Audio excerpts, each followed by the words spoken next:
Okay. Everybody. All right. So, welcome to the first meeting for the Startup Book Club. We were going to do it in Google Meet, but you all voted to do it here instead. So you can ask your questions in the chat, or you can ask it by messaging me directly on Telegram. I will keep Telegram open here right now. All right, there we go. So, as you may recall, we are doing all of these books in the Startup Book Launch. We are going from launch all the way to this book that claims it's going to teach us how to build $1 billion app. After each startup advice book we do a startup sales book. So we're alternating between marketing and sales. The reason for this is that if you notice, a lot of people who are corporate marketers or marketing consultants, they don't tell you how important sales are because they don't manage their own sales. They might do a few B2B client relationships, but they're not having to be the chief sales officer, the CEO, everything. So we're alternating between startup books and sales books because if you're serious about launching your own startup, you need to learn both. Okay, so this is the first book that was recommended when I was asking around saying, hey, which startup books would you absolutely recommend are mandatory for a startup?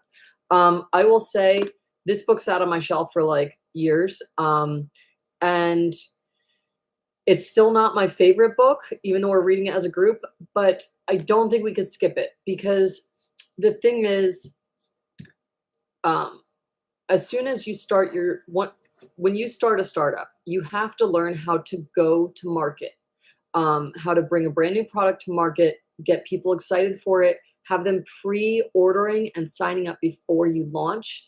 Because what a lot of new founders don't understand is that when you launch, when you're building something and people don't know what it is yet, they're very excited to pre-order things. But once it's for sale and it's available and you try selling that same thing to people are like, stop trying to sell me stuff. It's a really strange phenomenon. Apple, if you notice, every time they have a new iPhone, they build a huge launch promo campaign around it to get people super excited, waiting outside, pre-sales, this, that, and the other thing. That strategy is used from all itty-bitty startups all the way to gigantic billion-dollar tech companies, because it is that effective, but it is also so critical. There's another book. It's called, let me grab it for you.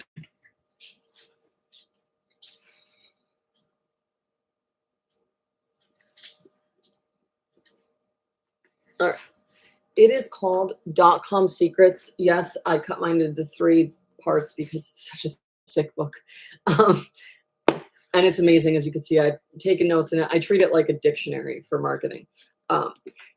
This one is an amazing one to have go along with this one. If you read something in your here and you're like, I need more context around that. The reason I would not recommend this one to first-time founders is because he teaches you everything, like every single type of marketing funnel there is, and you will very easily get lost in analysis paralysis, not sure which funnel to use when to actually build your company.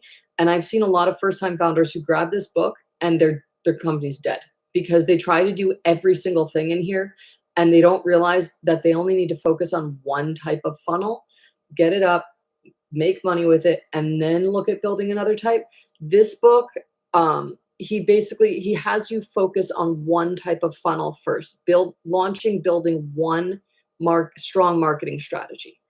All right, so let's look at what I have here. I'm going to share my notes. Where are we?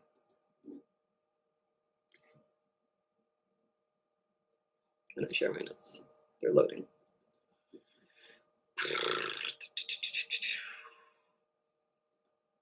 Taking forever to load.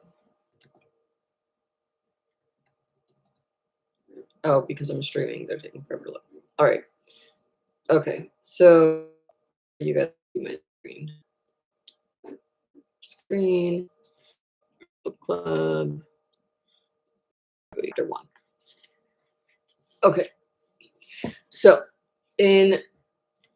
let's go through this. So in chapter 1, he just tells you how effective it is when you focus on one marketing channel, optimizing that channel, staying with one strategy, and that's kind of that's really what you get from chapter 1. So if you have never read a marketing book, this is your first time getting into marketing.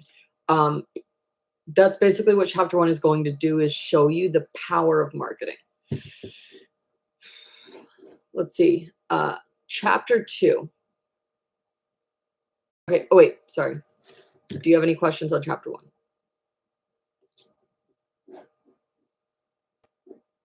Any questions on chapter 1? Or can I move on? No. All right. Cool. Okay. So we will go to chapter 2. So in chapter 2, there's really just one big thing you want to look at.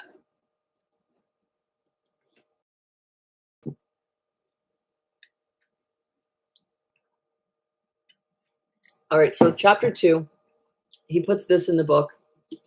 You might skip over it. A lot of first-time founders would skip over this, be like, yeah, I don't need to do that. My company's going to be so awesome, it'll sell itself.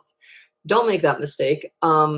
I know a lot of really cocky people who are know-it-alls, hotshots in the corporate world. They came in, they thought they didn't need to do things like this, and they're back in the corporate world. Many of them sent me their resume asking me where I could get them a job in the corporate world. So don't skip over this. It might look so simple, but it is so critical.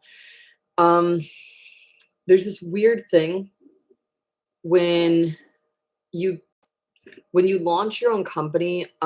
There's this weird thing where people want to be able to brag they got things for free. So it's weird. I mean, I get it. We all kind of like being able to get a special discount or a special deal from whatever big company. But the thing is, people want to do it with your startup as well. And your company will literally bleed dry while you're giving freebies to your friends. So the message that he gives you in chapter 2, it's so subtle, but it turns your friends into paying customers. Because it does this little psychological trick in their mind to help them switch. So they go from thinking, oh, yeah, she's launching a company, I'm going to get all these things for free, to, oh, wow, I'm helping her build something big. And I'm going to be a paying customer because I'm paying for something that's high quality. So there's a really simple, subtle message. You take it, you're going to take it, you're going to edit it to apply to your own startup. Then you're going to share it on your social media. And if you have any questions, you could let me know. But basically what you're going to do is people are going to respond to this message. You're going to add their feedback to whatever offer you're creating to help it become a better, more whole offer. Like people gave me feedback about the playbooks, and that's what built the Molo9 software. People gave me feedback about the software, and that's what built the agency project portal. So you take the feedback, you make it into a bigger, better product. And then you take that group of people, and let me show you my beta launch page. Send you the email or send you the message back. You're going to take that group of people and you're going to invite them to sign up for your beta launch. So they put their name and email in here. And when you launch your startup, you have their email ready. So at the bottom of the notes, I show you exactly what you're supposed to be doing right now. And I also link to a few other resources in Molo9 for you to steps further if you want to use my launch process while we're reading through this launch book. The launch process that I link to is a process that I use to get a startup from idea on paper to 65,000 in about a year. We got another startup from idea on paper to 13 million in a year. We got another startup from like 500 to 21,000 in 9 weeks. So it's a process that can grow companies pretty fast. And I link to it here, but we're still going to continue going through this, guys, just to see how his launch process differs from mine, what he does differently. because we're doing his book club and not a book of mine, not my book club. All right. So next you have the launch timeline.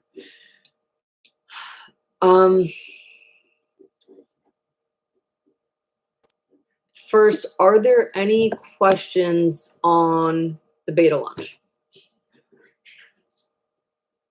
At all? Any questions?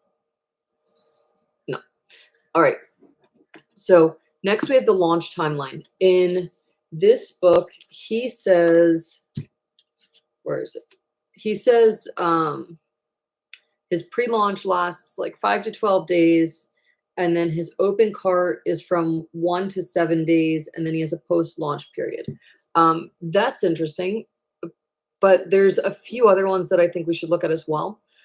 Maria Wendt, she's like, think of like Betty White, like the sweetest woman on the planet, but she's 20 years old. And so she's like or 30, she's a young marketer. Excuse me. She has the launch process that she uses for hers. She suggested, oh, okay. If you are, sorry, one second. If you have questions that you want to ask in here, you have to be subscribed for 5 minutes before you can ask questions in the public YouTube chat. That's to prevent spammers from coming in and trolling when you guys are trying to ask real questions. So if you just subscribed and you want to ask questions, ask them in Telegram, because I have it open on my dashboard right next to this.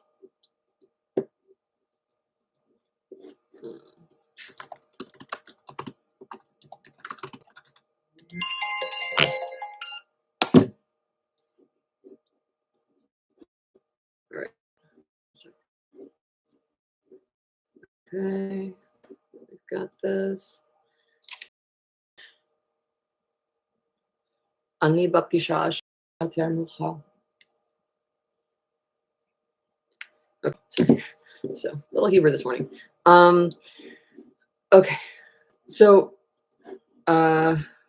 Virginie, did you have questions about the beta launch that you want to ask in Telegram, or you could ask in YouTube?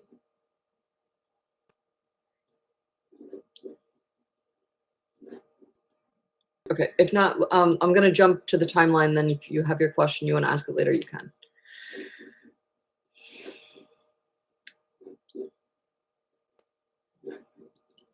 Oh, okay. There we go. So her question is about the beta launch. In my social media, I'm not very active. My target group is not there. Does it make sense to post it there? Also, can I ask my people for products that I already told them about? Okay, so I think something that's a little bit weird and interesting is you don't realize how many of your friends and family are in the market to buy what you're selling until you post on social media.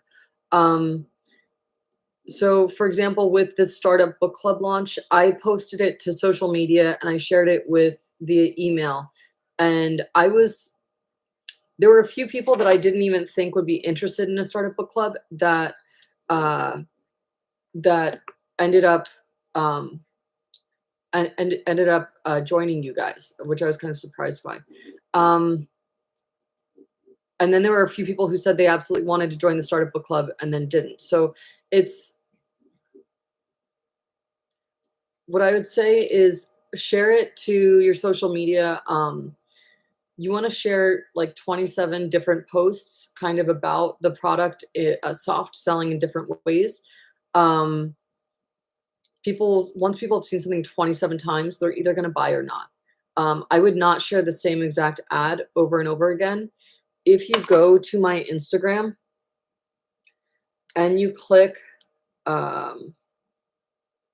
if you go to my Instagram and click Startup Books, that first one, you'll see a lot of the different promotions that I did for the Startup Book Club and how they talk about different things, they excite people in different ways.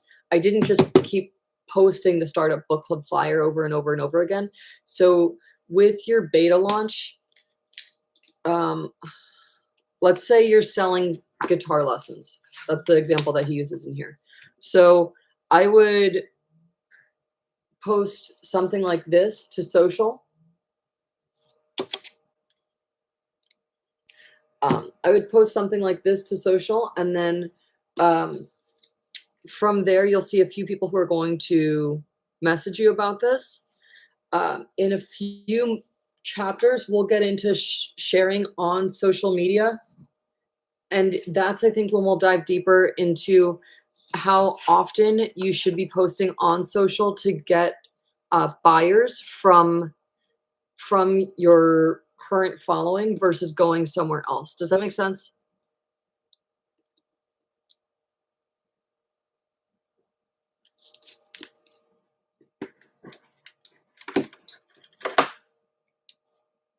Okay, cool. All right, so right now you just want to, let me show you back in chapter 2. Here, and I'll share the link in there so you guys have.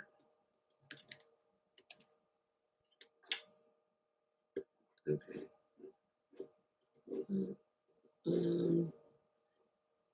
Close. Subscribers only. Okay.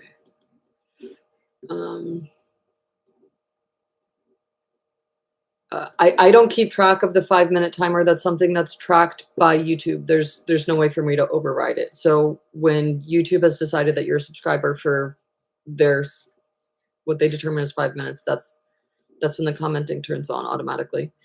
All right. Now, okay, chapter 2. Let's just flip back here for a second.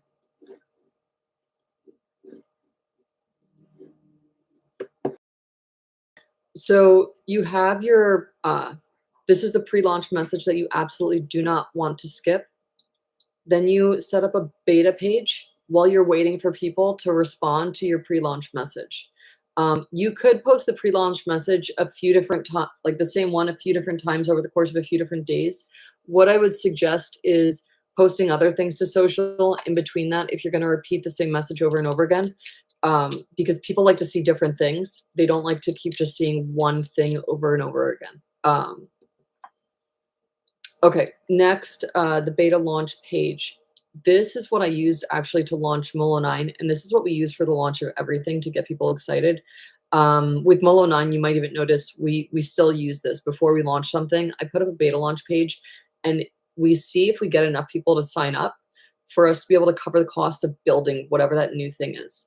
So we'll have different ideas or different requests for different features, and then we will put out a beta launch page and say, hey, you guys are asking for this. What would you like to see added to it? And then we encourage you guys to sign up here. And if we only get 1 or 2 people to sign up, that doesn't cover the costs of paying the employees to develop it. So then we obviously don't do it. But beta launches are great because you can use them not only to test whether or not your startup can afford to build something new, but also whether or not you need to refine your offer, work on the way that you're pitching it to people. All right, are there any other questions on the beta launch before I move on to the timeline? You guys can comment in Telegram since I guess YouTube comments is not working.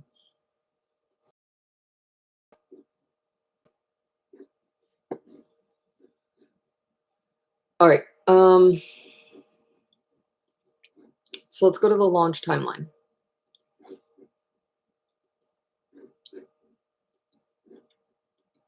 Okay, so with the launch timeline, he has his own timeline in there. It's great, put it in the back of your mind. But the other one I want you to look at, there's 2 others that I want you to look at. There's so many different launch timelines out there, but there's 2 others that I want you to look at right now. This is for first-time marketers, first-time founders. I want you to see this so you realize, like, because one marketer says something works one way, that doesn't mean that's the only way you should do it. There are other timelines and formulas that work really well for others. So we want to just look at all 3 of them if we can and kind of say, okay, well, this one will work better for you because.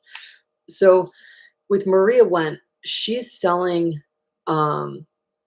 she says if you're selling a product that costs more than 1,000, you should have your entire pre-launch and open cart window last 21 days. But if you're selling something that costs less than 1,000, you can have it the entire pre-launch and open cart window last 14 days. I have seen some marketers that claim the opportunity to buy their $9.97 offer expires in 24 hours. And each time I checked, they had their cart open for several days. So I have seen there are a lot of marketers that use this with their own product. The other one to look at is Russell Brunson's timeline. He's the author of this book.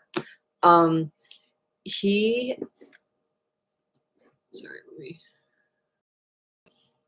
He says he gives you another timeline that has it going from day 1 to day 30.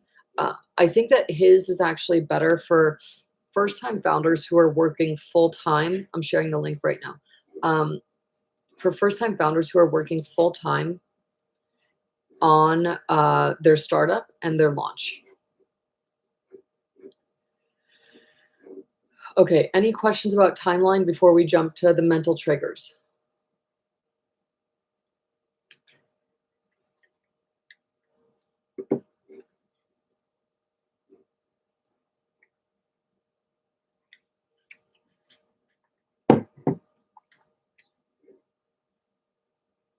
No.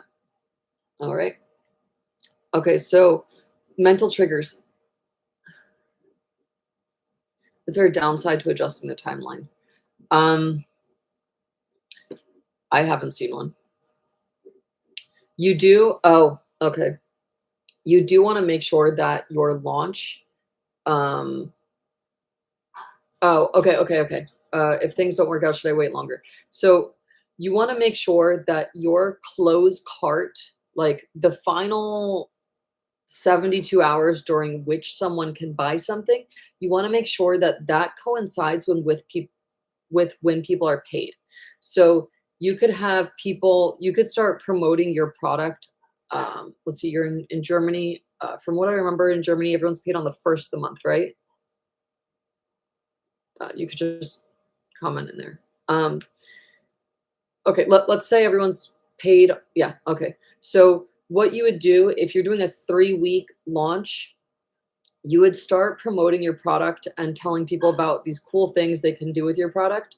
Like the second week, like the 5th or the 7th of the month. And then you would have it timed. Oh, you're in Mexico right now. Having fun. Yay, for Dias de la Muerto, right? So you would have, what you want to do is have your closed cart period. So the final 3 days of your launch, where the final 3 days that people can buy, you want to have that coincide with their payday. So you plant the idea in their mind after they just got their paycheck about you have this new offer that they should be excited about. And you kind of continue to give them little teasers and get them excited and then you say, oh, we have 72 hours left to buy the product. Oh, by the way, that just so happens that 72-hour window aligns with their payday.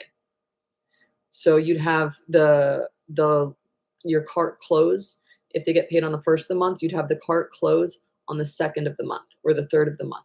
So they get an email reminder 72 hours before saying, okay, we have, this is closing on October or on November 1st, or it's closing on November 3rd. They get an email reminder November 1st, it's closing on the 3rd. And they get an email reminder every single day for the first 3 days after they got their paycheck, because that's when people are most likely to make their impulse purchases. I don't know if you noticed, but we have the Startup Book Club. It intentionally launched October 1st.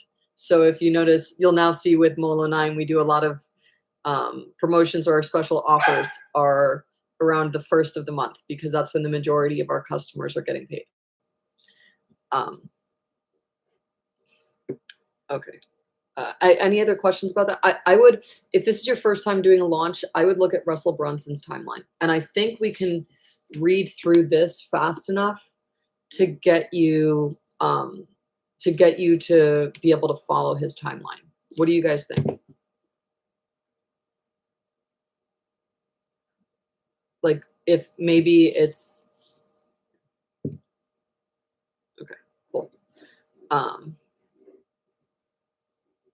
you guys are determining the speed on this because I could do this whole thing in 21 days. I've actually done a whole launch in 3 days and in 7. So we're going at your pace. So if you guys want to go faster at any point, let me know.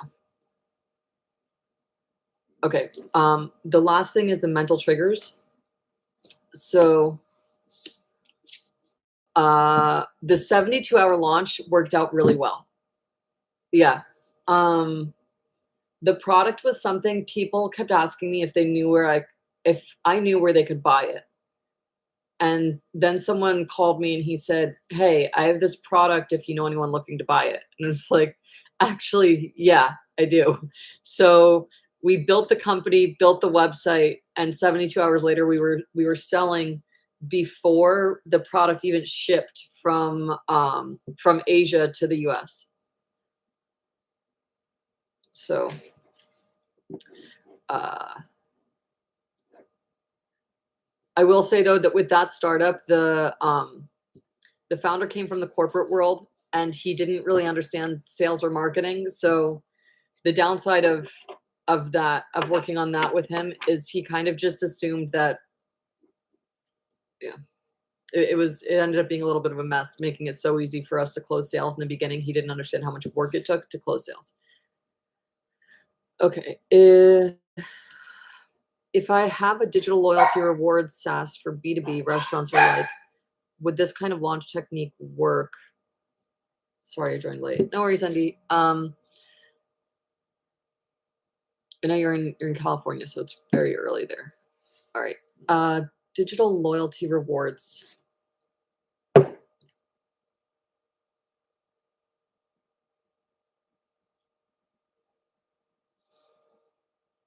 Okay, so you built a software as service that tracks digital loyalty rewards for restaurants, correct?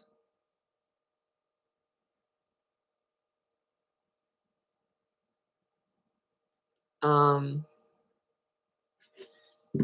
B2B sales cycles are a little bit different. Let me think about this. Because all right, so yeah, okay. So if you're going with a B2C sales cycle, you know when their budget is decided. People get their paycheck the first of the month. They always leave a little bit of padding for buying some fun stuff. Um, with the B2B sales cycle, you have to figure out when their budget is decided. So I know with certain B2B companies, I can walk in and say, "Hey, I heard you guys need help with this and you're about to decide the budget. Let's talk."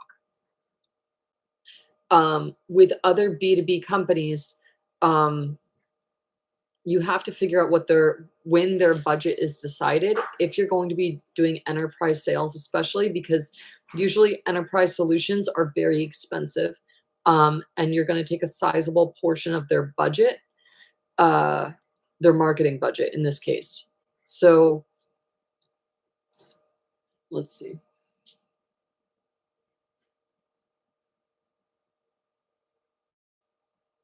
I think of the best way because this launch playbook is actually really B2C. Um, it creates a card to install into their Apple Wallet and Android Wallet for the customers. The restaurant owner uses the SaaS to send out a digital card to their customers, and they use the SaaS dashboard to monitor and configure the campaign. Okay. That's a completely different ballgame. That's a completely different ballgame. Okay, so if you're doing B2B at that level, and you're getting access to their Apple Wallet, you're not what you're going to be doing. You're going to have to use. I think you have the proven path to profit. The proven path to profit. I think you have that, don't you? Because what that one does is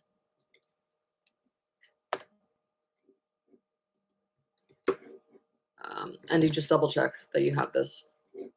I think you have that in your account. Where would you see it? I'll link you to it right now.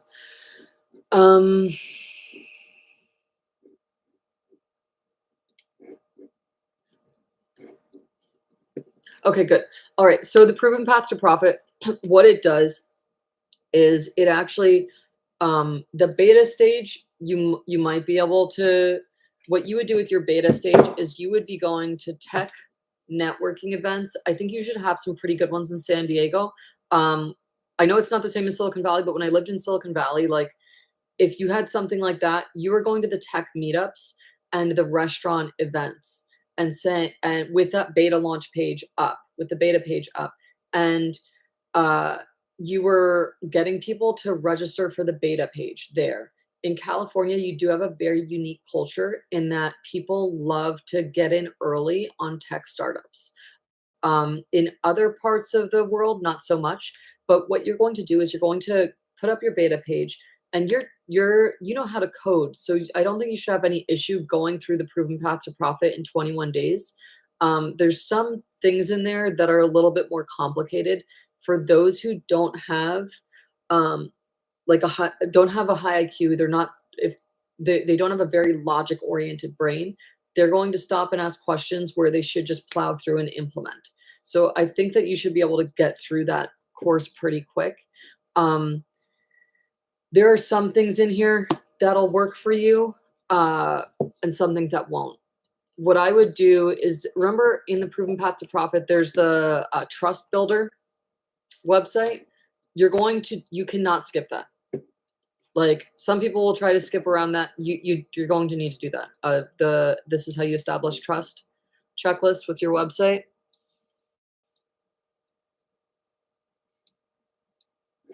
This one, day 7.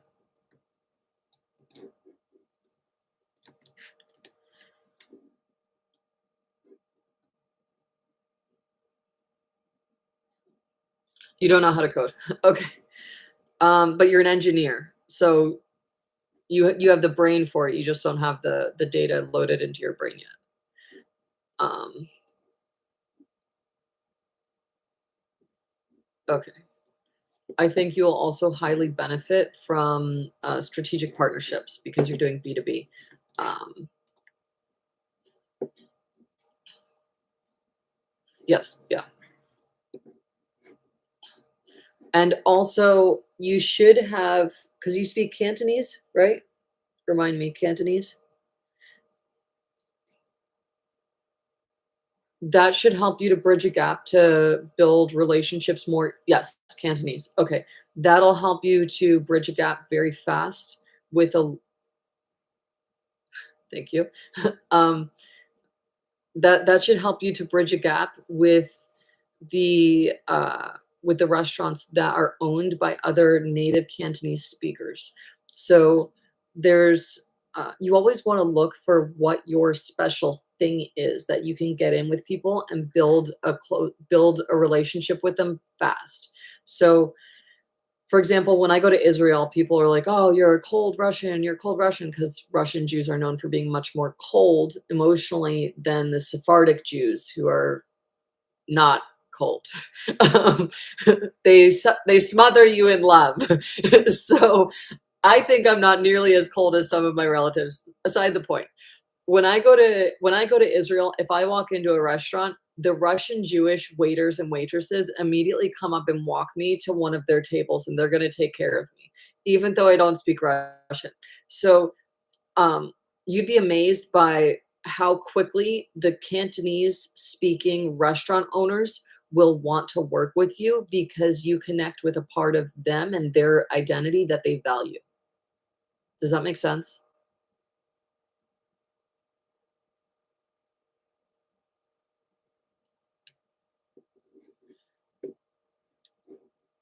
Yes. Okay. Just like for Virginia, you also have your a native German speaker in Mexico. I bet there are Germans there who are homesick for Germany on vacation. You can connect with them in a way that other people in Mexico would not. So you always want to look for that one way that you can connect with people. You only need 3 great customers that you connect with emotionally in order to become a great startup founder, because those 3 customers give you your first 3 testimonials, which go on your website. And usually your earliest customers end up becoming brand advocates. They're like, hey, Andy is awesome. He did this for my restaurant. You have to talk with him because he can set it up for your restaurant too. So it's actually much easier. Marketing and sales and being a startup founder, it really is just building relationships with people you like to work with. It's just finding those people. Does that make sense? All right, we got way off topic. Okay. Well, I mean, it's still kind of finding your first 3 customers. Okay. Thank you. Yeah. Okay, so now we did mental triggers. Oh, chapter 3, list building.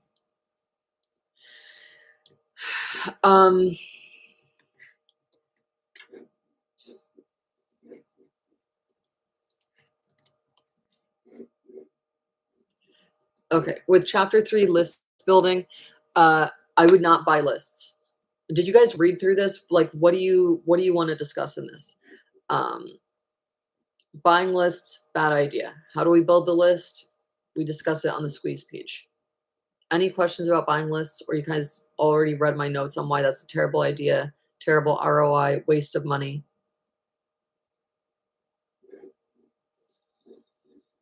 Okay.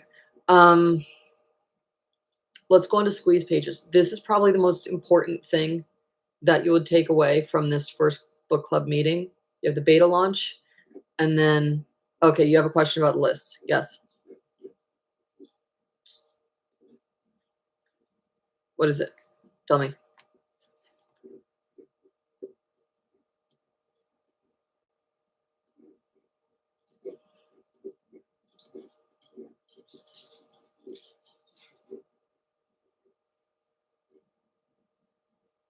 I would not cold email people.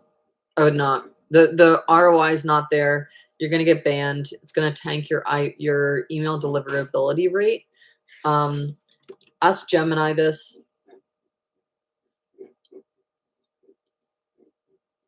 This is like, have a full-blown discussion with Gemini about this. The prompt you start with is, why is, or how does cold emailing people destroy my email deliverability rate? What is an email deliverability? Ask questions like that. It'll explain it to you, and then you can ask more questions from there. That's because this is like a really, really, really in-depth topic that we could spend an entire 1 to 5 hours talking about. So that's why I think it's better to just ask Gemini, dive in, and then any questions you have about what Gemini or ChatGPT explained to you, you can bring back to me. But Gemini, I think, would be best because it's powered by Google, so it has Google's information. And Google owns Gmail. So that's why I think Gemini will be better than ChatGPT.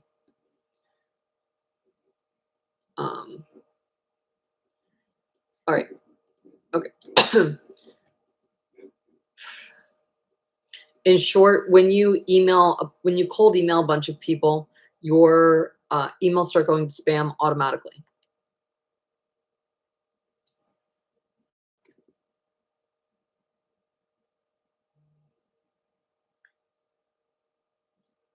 Yeah. Okay. So cold emailing, it's not cold emailing if people came to you.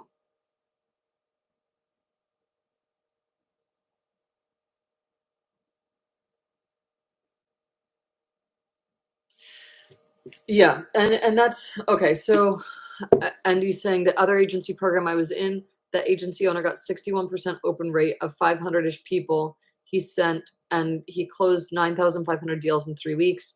He is in the CRM automation, but the list was not purchased list. He found them through Facebook ads. Yes, so that's completely different. That's what we're going to be talking about later in this book. When you get people to opt in, either through a squeeze page, a beta launch, a squeeze page to a lead magnet, things like that, that's not a cold email because they gave you their email address. So they're expecting emails from you later. That's not a cold pitch. A cold email is when you buy a list of strangers' emails. They've never heard from you. They don't know who you are. They don't know anything about you, and you pitch your services to them, and they never opted in to anything that you're selling. Does that make sense? So if someone's saying it's a cold email, but somebody gave them their email through an opt-in, that's not a cold email. That's them emailing a lead. Not every marketer who teaches marketing learned it formally, so sometimes they'll put the wrong label on the wrong thing. Don't hate them for it. They're doing their best. I'm sure they're good at something. They just didn't learn it formally. So what he was calling cold emailing isn't cold emailing. Cold emailing is emailing a total stranger who never consented to you contacting them. When somebody puts their email into your squeeze page, and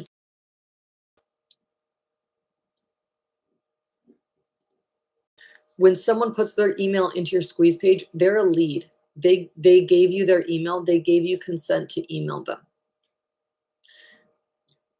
That's yeah. Okay. So which now brings us to this next thing. The gent who told you he got a 61% open rate from 500 people and closed $9,500 in deals in 3 weeks. There's a squeeze page that you could use. It's you promise someone something, you're offering them something, and then they're giving you their email. And it's generally assumed that when you give someone your email to get a freebie, that you're going to turn around and they're going to email you other things later.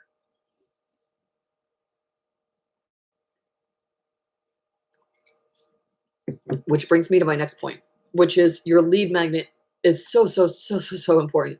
I walk you through on this page. I walk you through exactly how to create your first squeeze page. If you've never created one from scratch, you might have questions. Let me show you exactly where you can ask them. See this feedback button?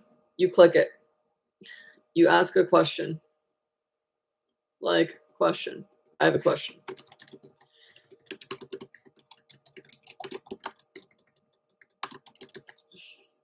See this little thing? You click it. You can select just one thing. You can say, I have a question about creating this irresistible hook. And then I'll get an alert within 24 hours. Okay, we get hundreds of emails a day. So sometimes it takes the support team a few days to get the alert to me. You guys have the Telegram group, but you can also do it in here. If it's urgent, you can ask in the Telegram group. If it's not, or if you can use this form. Okay, so Andy, what he did is he did a squeeze page and then he did a lead magnet. Here's the lead magnet checklist.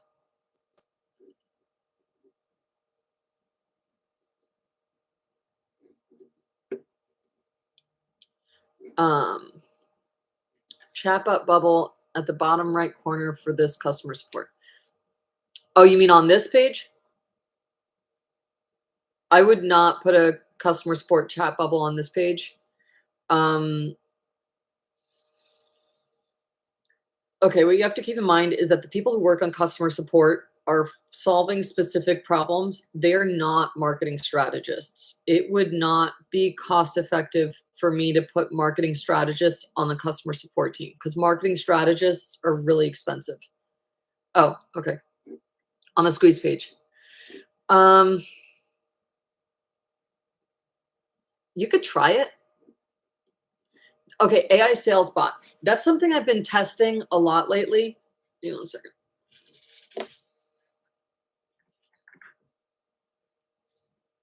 So AI sales bots are actually working really well in certain situations. With your specific instance, I could see that an AI sales bot would convert them. Oh, okay. Yes, let's see if I wrote that down. Did I share that note with you guys? I did. Okay, so if you go to the bottom of this page, scroll all the way down, bonus tip, thank you page, OTO. OTO stands for one-time offer.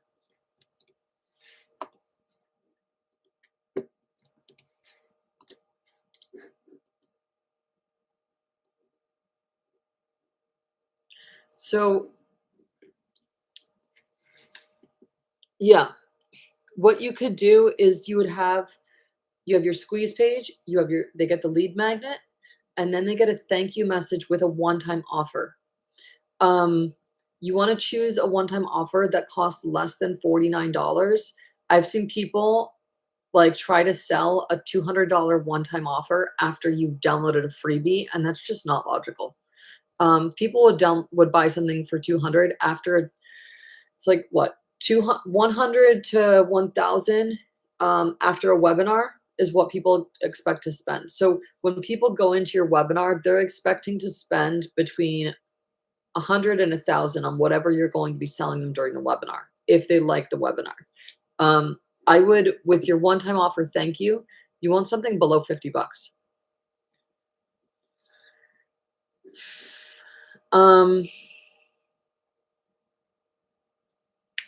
Andy, you know what you could do?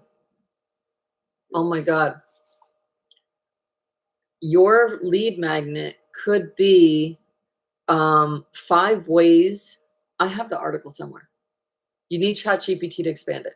5 ways for restaurants to easily make more money. Let me see if I have it right now. I think I could send it to you.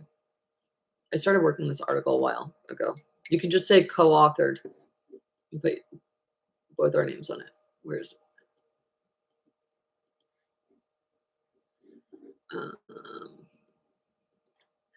Restaurant.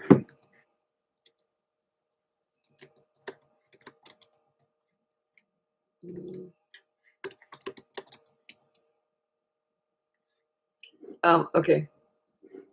This is a very rough draft.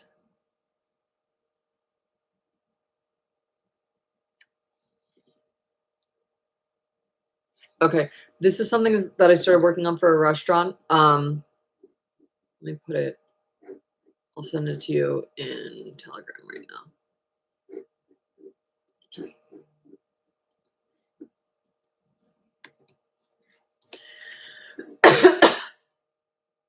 Okay. Take this, bring it over to ChatGPT, tell it to make it easier to write or easier to understand. And then just say it's co-authored by both of us and make that your lead magnet.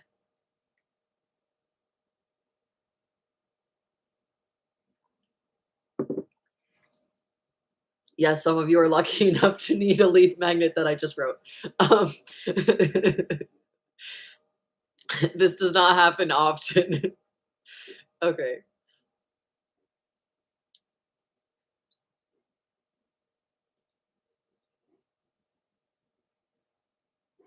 Okay, and then, oh, the SEO comments. I think you guys have this, so I'm just going to link you to it. If you have access to the Mullen, this is one thing that he says that's so annoying. All right. I have like a love-hate relationship with this book. Like, let's just be real. So he says in here, there are a number of ways, okay, like ranking on Google is near impossible. And I was like, bullshit. Like, I'm sorry. No. Ranking on Google at the top of search listings is part science, part art, and people devote their entire careers to it. No, if you understand math, if you have a logic-based brain, you understand algorithms very easily. Search engines are just a ranking algorithm. It's very easy to understand. And if you don't understand it, I'll share the link to this because I believe you both already have it. It's the SEO playbook. You have my entire playbook. And if you go through this, check off everything in the SEO playbook, you'll see that you rank #1 for your name really easily. So when he's like, oh, it's impossible, I was like, bull. Like, I'm sorry, no. That's just ridiculous.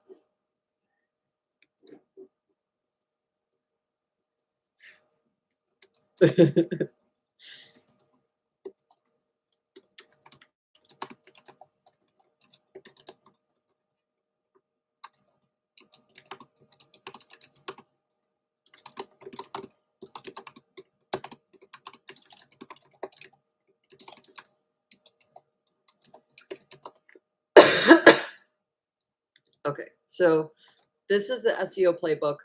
This is walks you through everything. Some people were like, "Oh my God, this is so short." Basically, what I did is I took everything that all these crazy savant SEOs do, and I said, "What's the 80-20? What is the 20% of stuff that you do to get 80% of the results?" That's what this playbook is.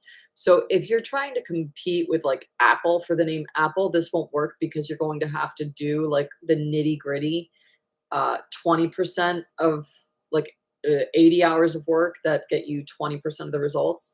But if you're in the startup space, you have a unique business name like I had Molo9, then you just go through this playbook and it spikes you to the top really fast. Google is just trying to make sure that people find what they're looking for. So this just tells Google, hey, when someone types this name in here, they're looking for my company. The biggest thing is the FAQ. And I have a video in there on how to do that. Again, if you guys have questions, you click that red feedback button, highlight the lesson, and it lets me go right into that lesson to make edits for you as you need them. Virginie, tell me if I'm pronouncing your name correctly. I've never heard that name before. She had a question the other day about branding because we had taken some really complicated topics out of the branding course because people were overwhelmed by it, and we put it into the advanced course. You pronounce it French. Oh, and okay, yeah, that sounds about right. All of my au pairs were French. I blame them. No, I'm kidding. Some of them are from Germany and Japan. So okay, so I would say Virginie. That's how I pronounce it. Andy's laughing at me. That's fine. I won't take it personally, Andy.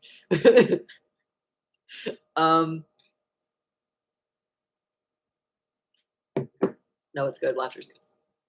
Okay, so with the SEO, you're just going to follow that playbook and you'll be done. If you have any questions, you think that something's missing, you just hit that red feedback button. Here we go. We're getting it. Hey everyone, it's pronounced Virginie. Virginie. Hey everyone, it's pronounced Virginie. Virginie. Okay, Virginie. I've never heard it before. Never heard. It's very unique. That's German? Yes, Andy is from Asia Pacific region. But he could tell you more about that in the startup group. That's why I have nicknames. I have nicknames too. Yes. It's a common French name. Okay. Virginie. Virginie. French. All right. Yeah, my name is very common in Israel. It is not so common in the US. So I have people call me everything and I just don't care anymore. I have so it's Adi and people say Adi, Adi, Adi. Yeah, I'm just like, yep.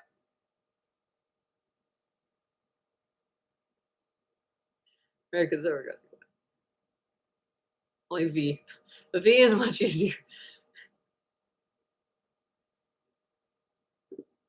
I have one of my nephews, his fiance has the most complicated name. And the first time she introduced herself to me, I was just like, oh my God. And I didn't even try to pronounce it. I was like, what do your American friends call you? And she said, I don't have any American friends. And I was like, well, could you come up with a nickname for your American aunt to be able to call you? Because I can't pronounce that. And she said, no, you have to learn. So thank you for accommodating me with a nickname that I can pronounce. I appreciate it. Not everyone is that gracious. All right, so let's see. Next thing was, in the SEO playbook, I also built this for you guys in the Molo9 Marketing Brain. So what happened is I built the playbooks that you guys have, or the master classes, whatever they're called now, toolkits. And people would say, hey, do I have to implement this? And so then I built the Mullen marketing brain to show them which of the strategies in there they had to implement. So if you're going through the playbook and you're like, there's a lot of information in here, I just want to know what I need to implement. Then you go to the Mullen marketing brain. I know you guys both have access to it, so I just shared the link in there.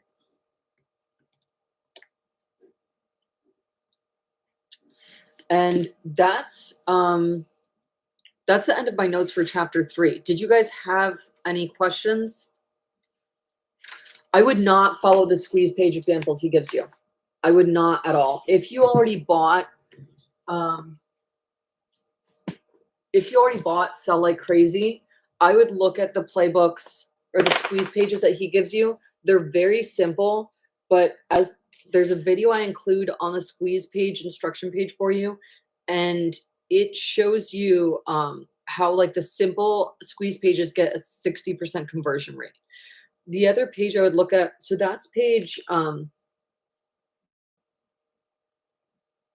that's in phase 3. Capture leads and get contact details. You can also look at right before that page, he has right before phase 3, he tells you all the different types of lead magnets, high converting lead magnets. He gives you a whole list. So there's certain things that like Jeff does not go into as much detail on that Sabri Subi does. So if you've already bought both books, if you flip to phase 3 when you're making your squeeze page, he has a lot more context. If you have it in the English print version, it's page, it starts on page 145. And then he has the list of different types of lead magnets on page 134. Sabri Subi's amazing. The guy is hysterical. I watch his ads just because they're so funny, even though I don't need to buy his stuff. But anyways, okay. So the goal before we meet up again is for you guys to have your beta message sent out, your beta page up, and your squeeze page and lead magnet done. That's 4 things. Do you think meeting in 2 weeks will give you enough time to do all 4 of those things and be ready to discuss the next section of chapters? What do you think? ND and V. You get to decide because you're the ones that are attending at the actual time. Everyone else is just gonna have to follow along. 2 weeks sounds reasonable? Good. All right, cool. And I will make a note to be checking the feedback button more often this week and next week. And by more often, that means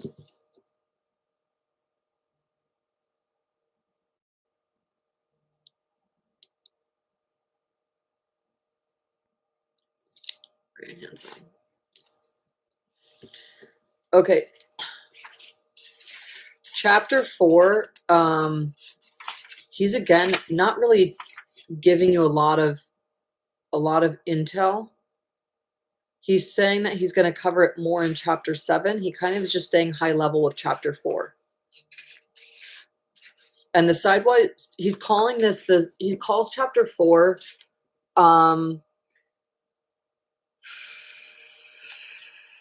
the SEO playbook is an add-on. Yeah, it's part of the entire toolkit.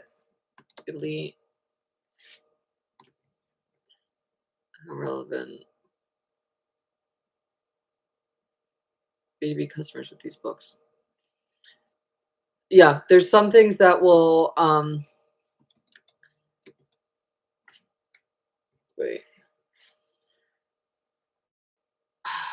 Andy, you're killing me. We're supposed to do the promo for the SEO book November 1st.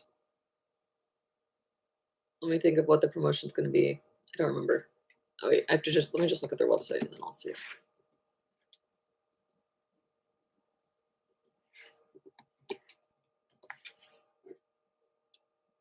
It's $4.97.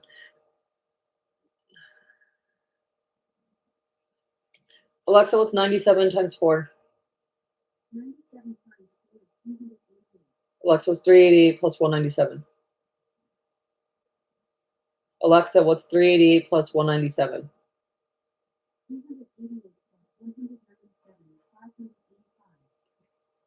Alexa, what is 585 at 50% off?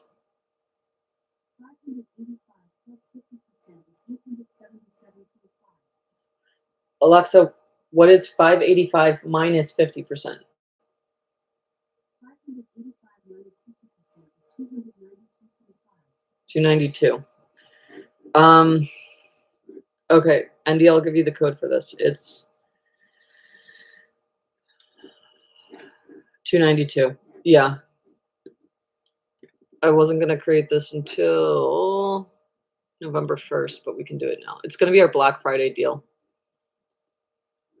You just have nothing fun for Black Friday now.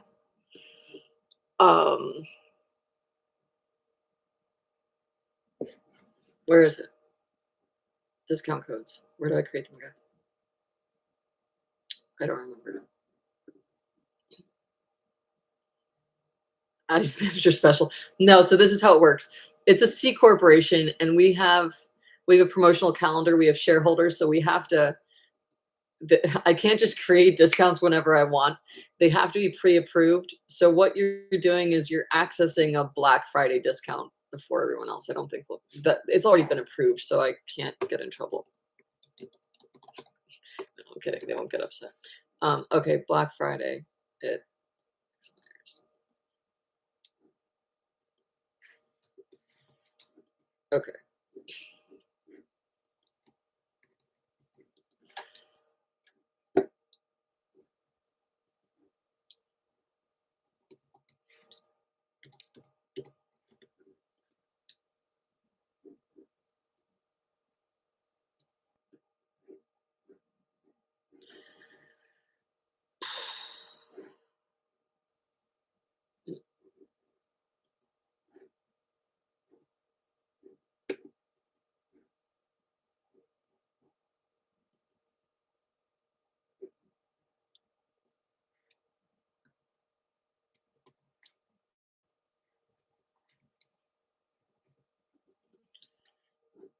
Save code. Oh, we cannot go below what we previously offered. So the previous one was 297. So this has to be 297, which is almost 50% off. Okay.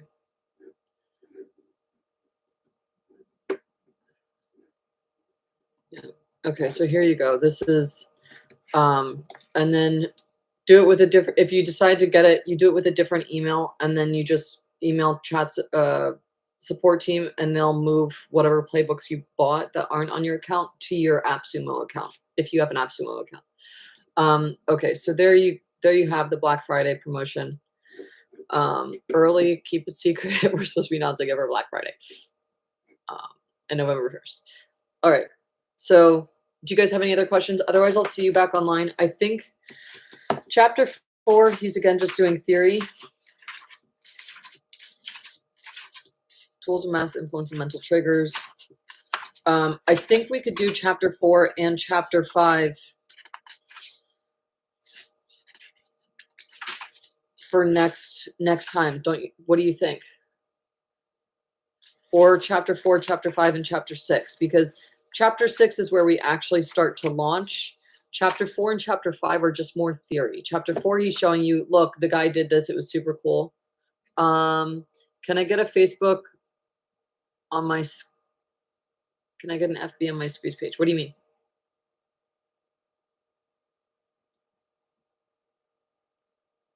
Feedback. Yeah. Drop it in here.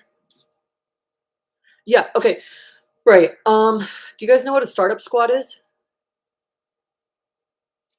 A startup squad. It's my picture from Germany. Yay. It's my bookmark for the book. Okay. So, a founder squad, these are actually these have totally made my career. Founder squad is people that you meet up with that are startup founders who are at the same growth stage as you.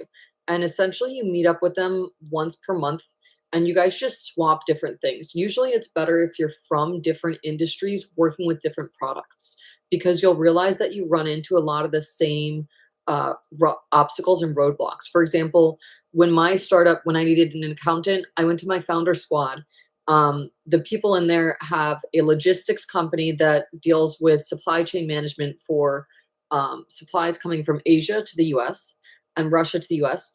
Well, before the war. Another one of them has, he's a professor from a university, a prestigious business school in Russia. Um,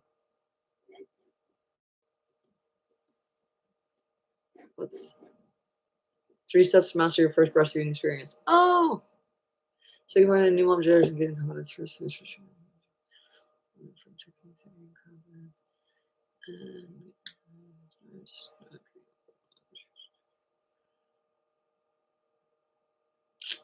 Okay, yeah. Okay, so I don't think it still needs a styling job. I think you want to keep it simple, and this is keeping it simple. Um,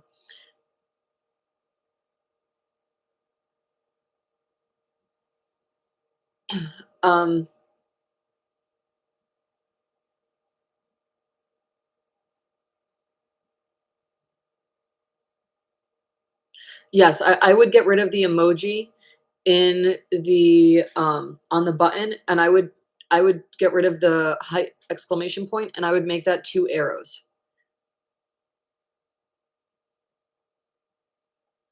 Um, and maybe say something like click here to start. Keep it simple.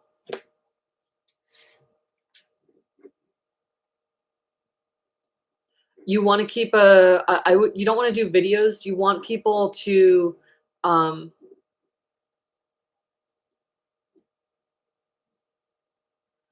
okay, so um it's not letting me highlight the oh wait, here we go.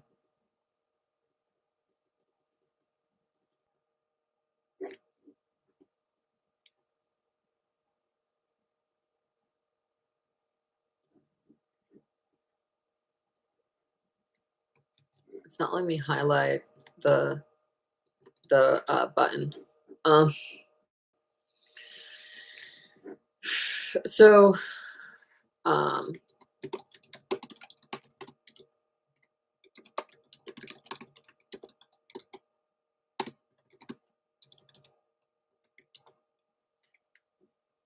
I would do something like that instead.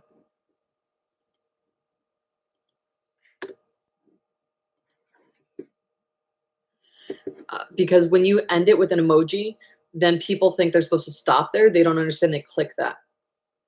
Uh, with the logo, now knowing what your company does, I totally get the logo. Um, with the rest of this,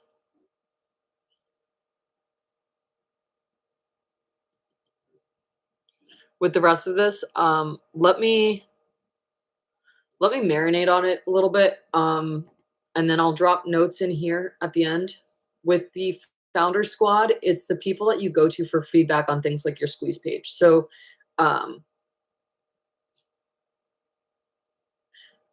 yes, Andy's saying to A/B test. So with A/B testing, if you have less than 100 people in traffic coming, you just want to look at what's recommended that works best by others.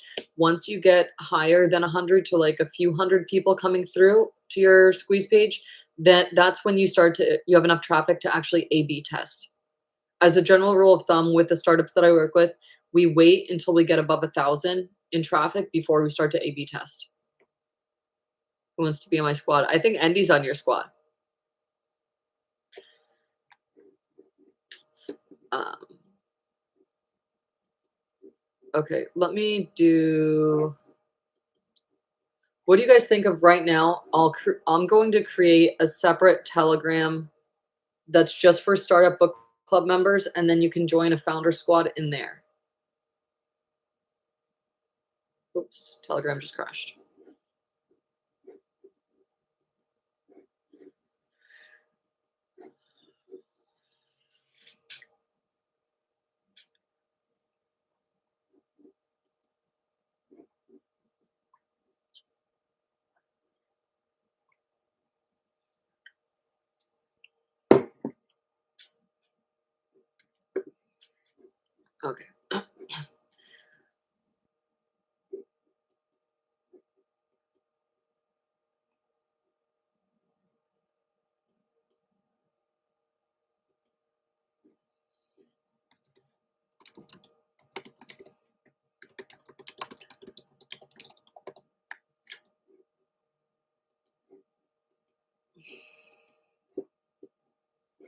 Oh, 297's here. It's the Elite. It's the entire toolkit.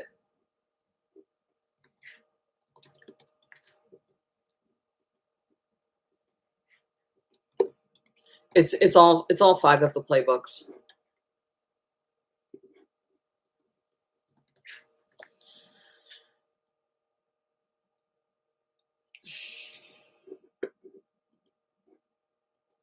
All right. I have to jump off, but I will see you guys again in 2 weeks for we're going to do pages 4 or chapters 4, 5, and 6 because 6 is actual implementation. Chapters 4 and 5 is just theory, and it's the same theory we discussed in the Proven Path to Profit, but in the Proven Path to Profit playbook that you guys have, that's a tongue twister. You have just implement this. I don't go that much into theory. Here in chapters 4 and 5, he covers a lot of the theory behind why the tactics that I tell you about to implement, he covers in here why those tactics work. So, and then chapter 6 actually lets us get into things. So I'll see you again online in 2 weeks. I'm glad you guys enjoyed it. How would you feel about us moving this to Wednesdays at like 10 or 11 a.m. instead of Mondays at 9 a.m.? Because Mondays at 9 a.m. is a little rough. Or even Wednesdays at 9 a.m. I'm going to put a poll in here really quick and you can vote. Yeah, Andy's tuning in from California. We're here at 9 a.m. and the people who voted for 9 a.m. are not even here. The rest of us showed up. What the heck? Okay.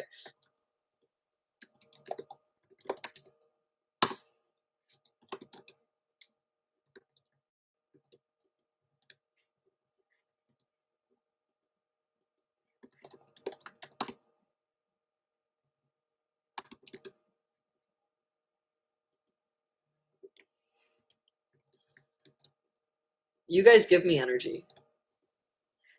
I've had to deal with some people who are not as fun to get this with. All right. Okay. So here we go. We're voting, and I will see you guys online in 2 weeks. We're going to do chapters 4, 5, and 6. All right. Bye.